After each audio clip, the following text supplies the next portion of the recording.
He's a man of multiple talents who is in his free time enjoying a game of badminton and a visit to the theater. Born in the USA, he returned to his Estonian roots in 2007. Once a devoted and experienced military, then one of the internationally recognized top lawyers in the USA, and now back in Estonia, he is one of Estonia's most highly esteemed experts on entrepreneurship and, of course, a successful entrepreneur himself, who is specialized in designing entrepreneurial and legal experience, negotiating and carrying out international mergers and acquisitions, strategic intellectual property portfolio valuation, development, and creating strategic export partnerships and networks. Also helping European startups, technology and software companies develop and execute rapid growth strategies with international strategic partners. Startups seem to be his passion. Ladies and gentlemen, please join me in welcoming the chairman of the board of Estonian Service Industry Association, Mr. Yrjö Ojasaar.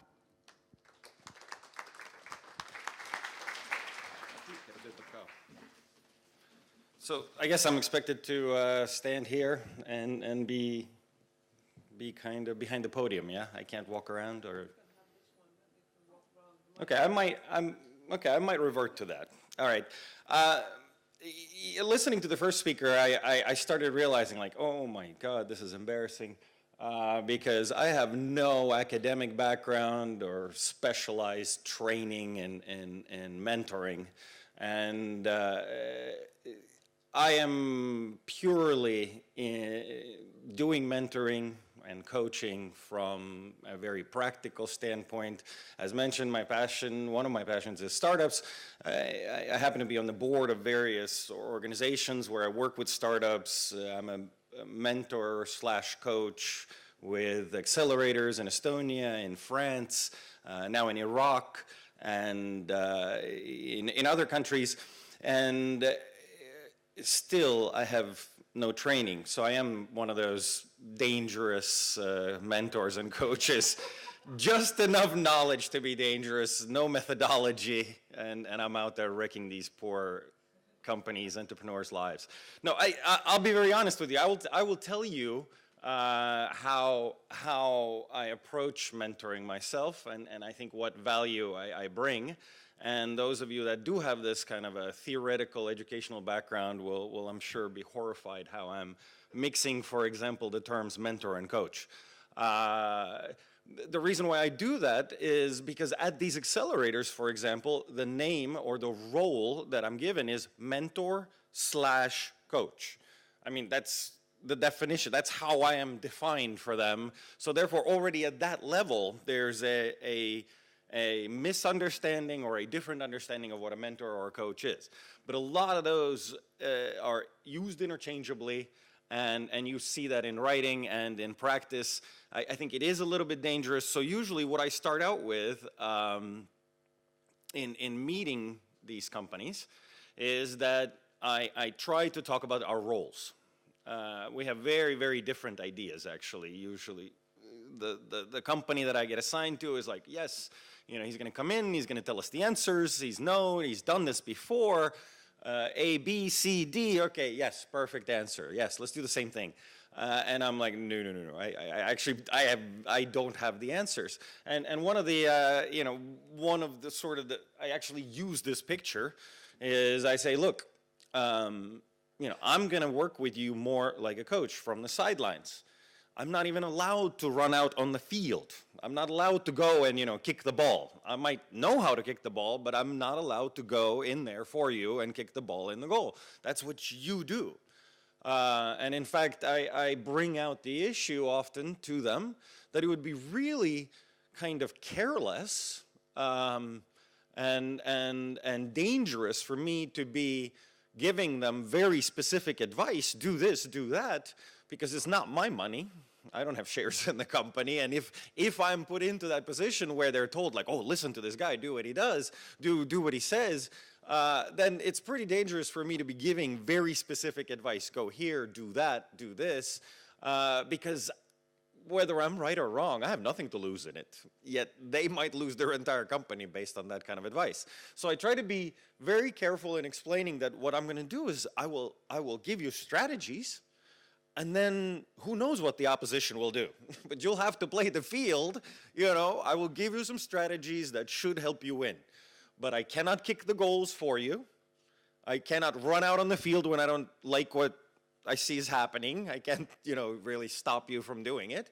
And the decisions, final decisions will be yours.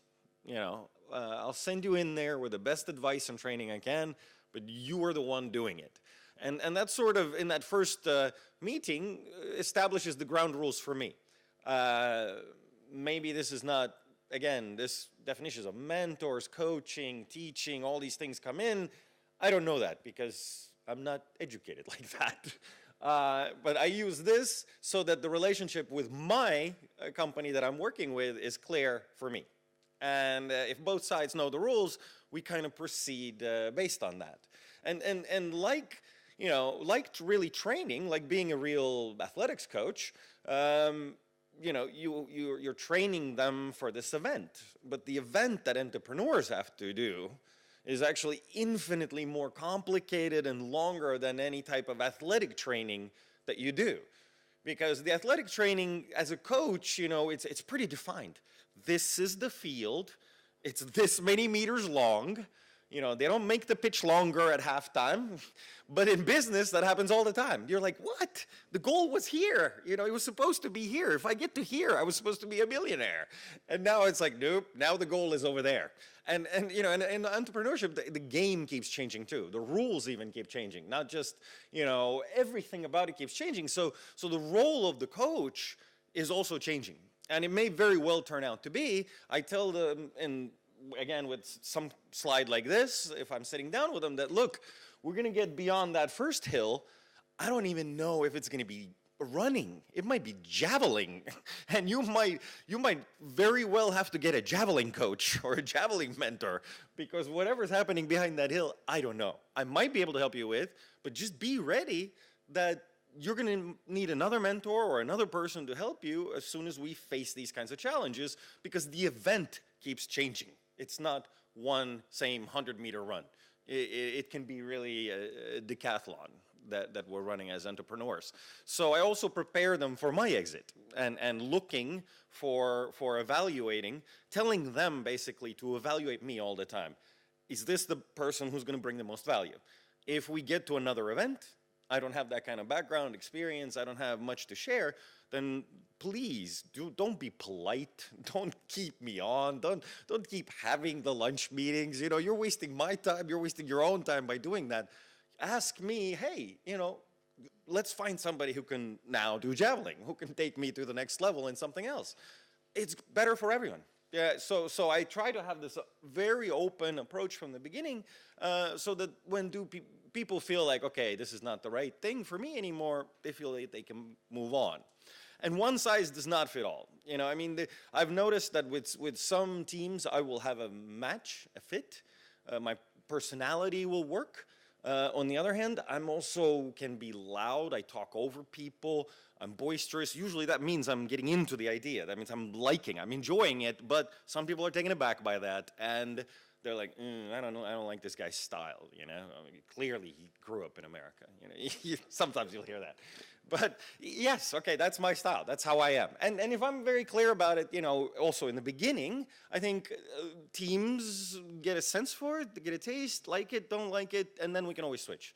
And that's also part of the sort of in-counseling or introduction, that it's perfectly okay. We have different learning styles, we have different communication styles, and if something works better for you, let's find that person. I probably know that person. I can make the introduction, and we can right away set you up with what fits you. And I think expectation management is also very important on both sides. Because if it's not voiced both by the entrepreneur, what do you want? What is your definition of perfect for me? What's going to be the outcome? We're going to see each other here once a month, whatever. We're going to meet. We're going to spend 3 months together. What do you think will be going on at the end of that 3 months? You know, what have you gotten from me? What do you wish you, what would be the ultimate outcome? And it's very good for me to hear that, of who knows what they are thinking in their head is the outcome. That I'm now an investor, that I'm now sitting on their board, that I'm now working for them. You know, if those are thoughts, you want to nip those sort of in the bud in the beginning. But it's good to get it out. Might as well, instead of having sort of this undercurrent somewhere there, tension. So from both sides, expectation management of you know, what is it that we're doing here, and what do we expect both sides from each other, and also, you know, what kind of project are we working on here? I think it's very important for me from the very beginning to understand the entrepreneur's expectations also for him or herself. You know, if it's a person who wants to do a coffee shop, it's a lifestyle business, they really enjoy that, they want to, you know, their dream is to do that type of very gourmet, high-end tea, high-end coffee, or they want to do a nice small winery somewhere, you know, make just enough bottles to maintain that type of lifestyle, in other words, lifestyle entrepreneurship, then there's nothing wrong with that, you know. I can absolutely work with those people, I can counsel them, but that's the type of mentoring, counseling, advice, help that I can give is going to be very different than to entrepreneurs that have, you know, the grandiose, we're going to take over the world plan, you know, we're going to launch the next Facebook, etc. These are two totally different types of companies, and they will need totally different types of help. And mixing these ideas that, oh, maybe it will be, you know, not a lifestyle coffee shop, but maybe it'll become Starbucks, those are usually fairly unrealistic. But, you know, why not? Test it out, you model it out, you see if the person really wants that, or if in fact really they do have this love of coffee and they don't want to expand, they don't want to make some huge thing out of it. But these are going to require totally different types of, again, mentors, coaches, and different types of help. And it's going to be misguided and mismatched to try to put a venture capitalist with, you know, some small winery idea. It's going to be uncomfortable for both, probably. I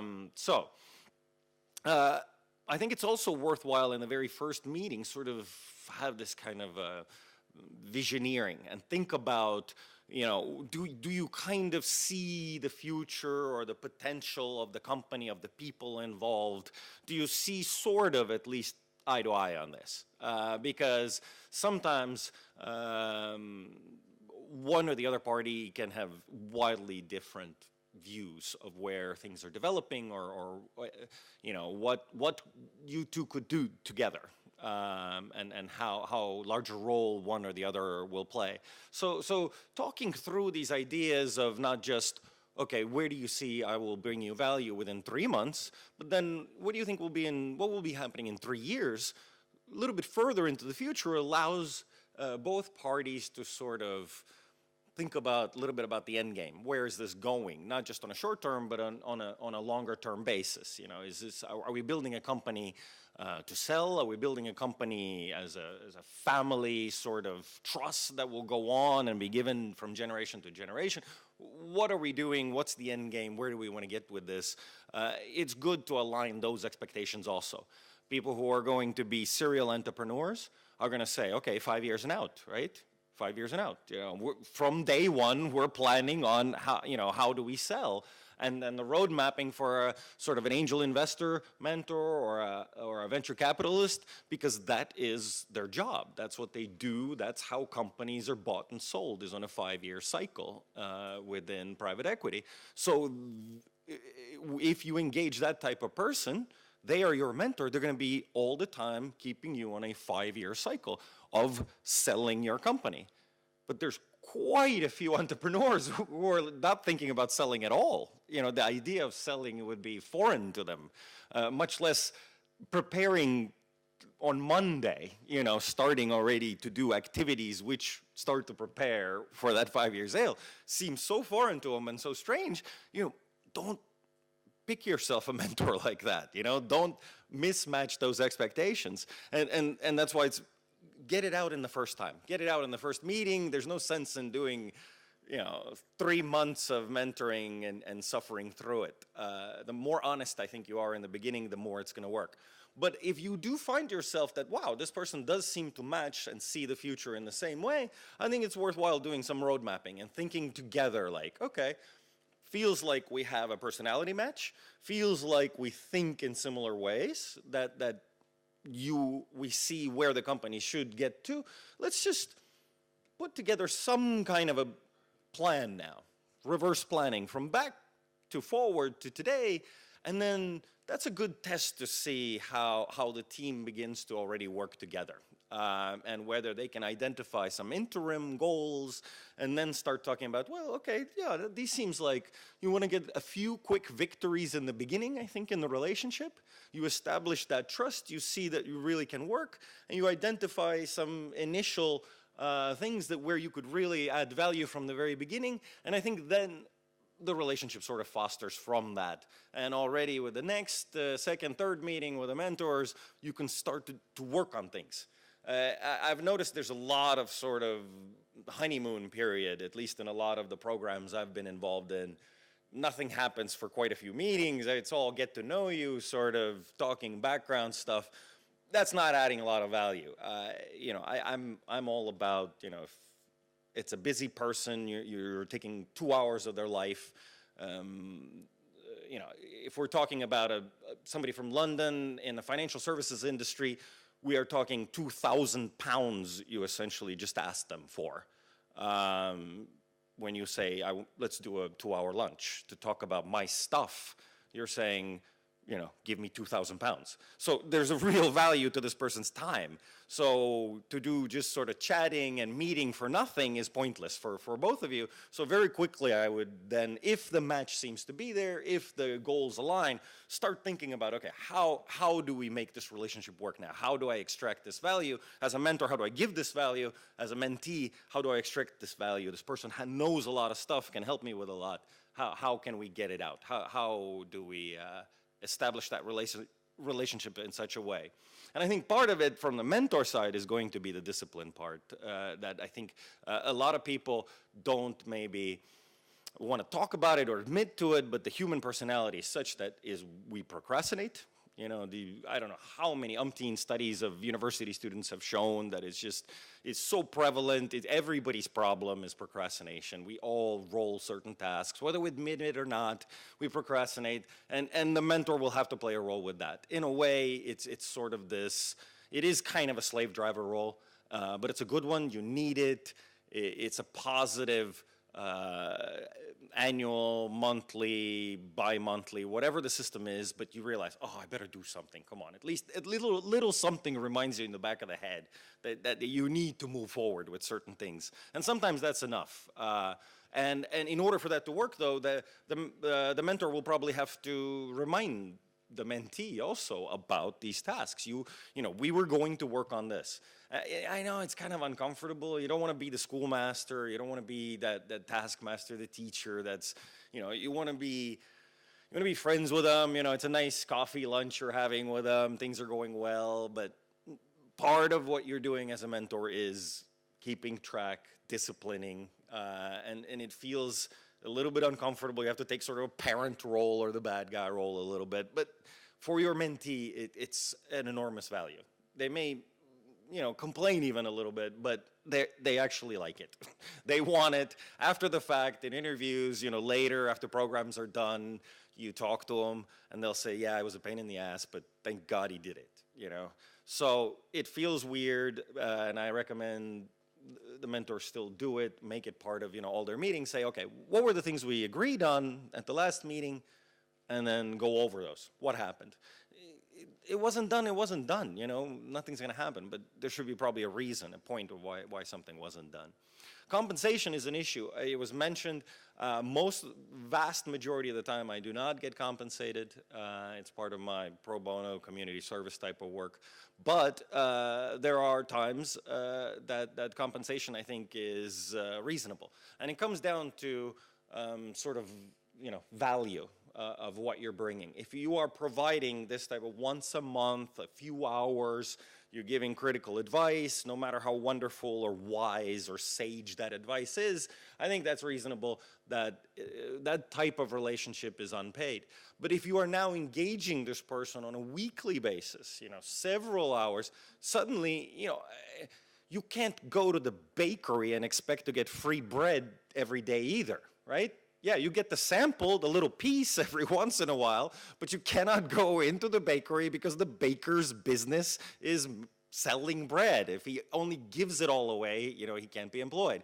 So if you go to a lawyer and you expect, weekly advice from him on all your contracts and things, that's too much. At some point you are taking too much from the relationship, and you probably need to look it over.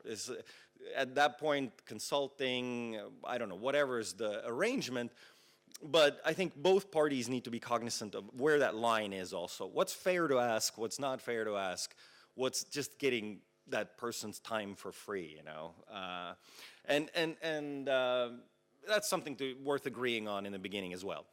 But one of the things that I've run into in terms of I'll give you one quick example of mentoring real life issues. Like I said, I'm at European Innovation Academy, I'm at, EUAS, Startup Wise Guys, all these different programs, incubators, accelerators, I'm coaching, mentoring there, and usually you get this type of situation, okay? You get paired up with a company. It's usually a forced thing. Not usually, it's always a forced thing in all these programs, pretty much. They do a quick sort of mentor dating, but then they stick you with someone anyway. It doesn't really matter. Okay, so you get this group. They start telling you their idea. Oh, it's nobody's ever thought of it. Nobody's ever done it. It's the most amazing thing. You can't even imagine how cool it is. I'm like, oh, okay, what is it? Oh, well, it's a web app. I'm like, well, yeah, I could have imagined that. I could have sort of. I've heard that before at least once. Okay, fine, web app. What are we going to do? Okay, oh, it's going to be so cool. It's going to be so fantastic. Now it's going to come in where I should do the coaching thing, right? And have this conversation that I said in the beginning. I set some of those realities in place of, wait. I'm who I am. What do I do? I explain to them. And I say, look, the business model that you're imagining, and this is sort of the tough guy and the painful part. The business model that you're imagining, let's say you're saying, oh, we're going to do affiliate fees. Here's a company that I would bring as an example, as a reality check that, look, this company created a website that had 10 times more reviews on books than Amazon.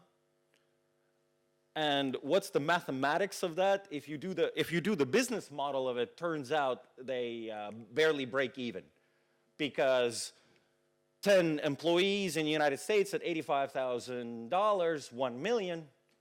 In order to make this business model work, you need 100 million visitors if your only revenue is going to be affiliate sales from books. Amazon, yes, will pay you 8% from all affiliate sales. So let's say you have this entrepreneur who's saying, oh my God, Amazon pays 8% off of every book. We're going to create this site that's going to get, these referrals, and we're going to do this, and we're going to hire that. Part of your responsibility now is to kind of bring them back to reality, and you say, 100 million visitors in order for your plan to work. And that only supports 10 people, and that's to break even, okay? That's to get to zero. Let's think about how realistic this plan is. And this is the type of challenge that I face mentoring a lot of the time, vast majority of the time. If I had more time, I would show you one more type of example of people talk the exact same thing when you hear advertising. Oh, we're going to have advertising. That's our model. It's so incredibly unrealistic that you're going to make ads off of a website that make enough money to pay a mouse to work for you. It's just so unrealistic if you approach it from that top-down view, that's where your mentor experience, your skills, your interpersonal skills are going to have to come in to not crush this person, but to make something valuable of this. And you guide them to another business model. You help them meet the right people to understand really the magnitude of what they're taking on. So that's the type of mentoring, coaching I do. Mentoring/coaching, like I said. I'm sure that's breaking the hearts of all the theorists who know exactly what the difference is. But that's how I'm engaged usually as mentor coach, and this is the type of problems I've seen. Thank you. Thank you very much. Or should I say intriguing approach. So, and ladies and gentlemen, it's time for your questions.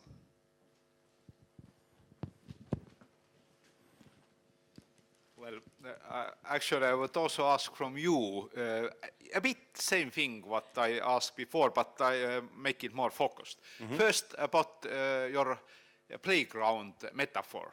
It's a very good metaphor. So if somebody comes to you and says that, please, you have been Yrjö many years in USA. Can you give me some hints, some information about the US markets or some good potential partners in USA? How you will respond in order not to run to the playground?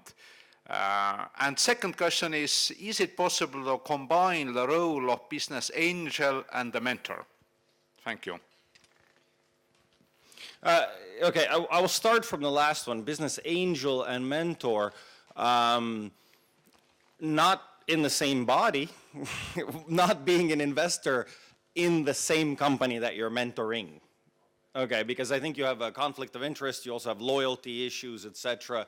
You know, but you can help the person, you can maybe coach them, you can do that, but not in the way that I think in the sense that we are talking here, because you have an entirely different type of pecuniary financial interest as an investor than as a mentor, and there's going to be differences of opinion for sure between those two competing interests. But as to the first part, if somebody comes to me and I get that question all the time, it's like, oh, you know, make us introductions in the United States, etc. My answer usually is no. First of all, because there is no like United States. You know, California would be the world's 8th largest economy. It's a country in itself. Take Texas, a country in itself. Florida is, you know, like bigger than Germany. So we're talking about the entities within America are so different, and the people in Mississippi and New York are so radically different than any type of generalization like that would first of all be misleading and wrong usually. I would want to know, you know, I'd say, no, I probably can't help you, but tell me more. Maybe, you know, if there's something specific, if we're interested in, you know, Silicon Valley, California, meeting certain people, maybe yes, I can help you. But as a country as a whole, as a market as a whole, I think there's no such thing. Yeah, I help people all the time. Too much, probably. Yeah. Thank you. The next question.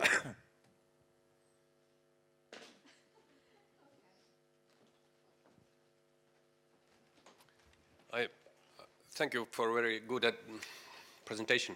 I think you have seen many companies fail. Yeah. So what would you say if I give you a choice? Is it a failure of a team or is it a failure of management?